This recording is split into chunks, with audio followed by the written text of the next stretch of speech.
Zombies. Zombies are one of the most prevalent monsters in pop culture. Ever since George A. Romero's groundbreaking film, Dawn of the Dead, the shambling hordes have been permanently rooted in the public consciousness. But even since the very first zombie movie, writers and producers have understood a fundamental truth. Zombies aren't scary. Don't get me wrong. Zombies can be frightening, and they might fill you with dread, but they themselves are not fundamentally scary. This is the reason why most zombie movies that are pure horror have human antagonists. While the zombies might deliver jump scares or adrenaline-filled chases, at their core, zombies are no different than animals, as they simply exist to eat and survive. And animals are not fundamentally disturbing, unless you hit the ocean. Dear Lord, the ocean. This is why the human antagonists are in zombie movies. They deliver the conceptual terror of the very real moral corruption that humans are prone to. But like all things, there are outliers. I've already spoken about one of those outliers, that being The Wailing, which isn't really even a true zombie film. But I think it's time to talk about the other outlier, Pontypool. Today, I'm going to break down why Pontypool is the only film I've seen with conceptually terrifying zombies. Before that, I have to say that Pontypool is not a very scary movie. There's a grand total of one jump scare. And we see a staggering, pun not intended, two whole zombies who have actual interaction with the characters. So how can I make the claim that this is the only scary movie? Well, infect that like and sub button. Actually, that doesn't sound okay. Just make sure you like and sub, please. Anyway, I can make this claim by three things in the movie: how the zombies are presented, how the zombies act, and the absolute horror of the infection. So let's start with presentation.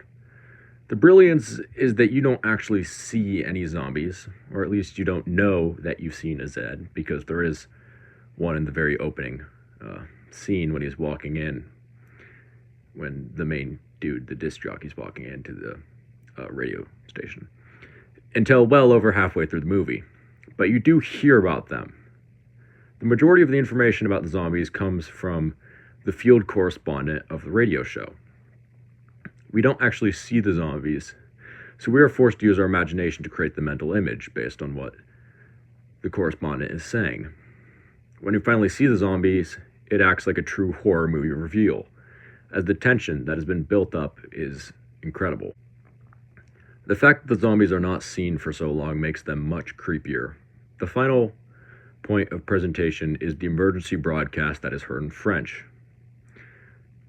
The one saying to avoid speaking in terms of endearment.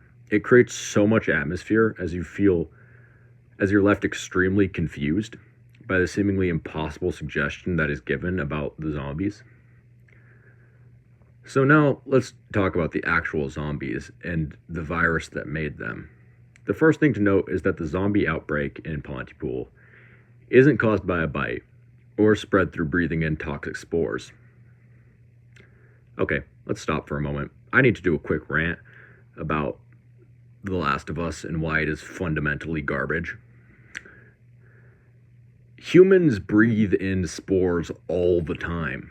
So there's almost no way an airborne virus like seen in The Last of Us could become this global apocalypse. Secondly, humans eat cordyceps fungus all the time. Like, you could look up cordyceps and you can just buy bags of it to use in cooking, because it's dumb. Last of Us is dumb. Boo. Okay, now that half you guys have clicked off, let's go back to Pontypool. The vector in Pontypool is speech, specifically infected words in English. So it's less of a physical disease and more of a psychological one.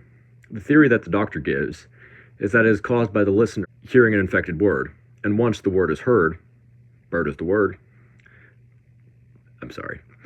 Once the word is heard, the word loses its meaning, and at this point, the very concept of language breaks down for the infected individual. This is where you get to see the true horror of how the zombies act. The infected person begins to stumble over their words. The horror is that you can see it in real time. The infected individual clearly realizes that they are stumbling over their words, as their brain can no longer ascribe meaning to a spoken word. What makes the Pontypool virus special is its speed. Most zombie movie media goes one of three ways when it comes to how long an infection will last. The first way is the long infection, a la the movie Cargo, where you can take 2 days, if I remember correctly, to fully transform. The second way is the ludicrously fast infection, like that in World War Z or 28 insert unit of time series, as people turn within seconds. The final way is the U-turn when the plot damn wells you to.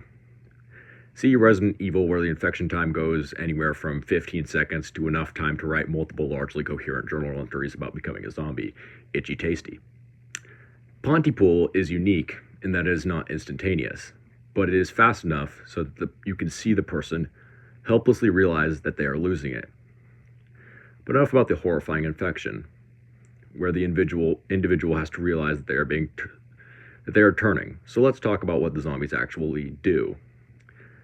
There are 3 distinct phases to the infection: repetition, destruction, and mimicry. After the infection, the body has an immune response. This is the first stage, namely repetition. Like any disease response, the body tries to purge itself of the contaminant. If you eat something bad, you throw up. But because the contaminant in Pontypool is a word, the body repeats the word over and over in an attempt to reassign meaning to the word, because repetition is often used to understand something.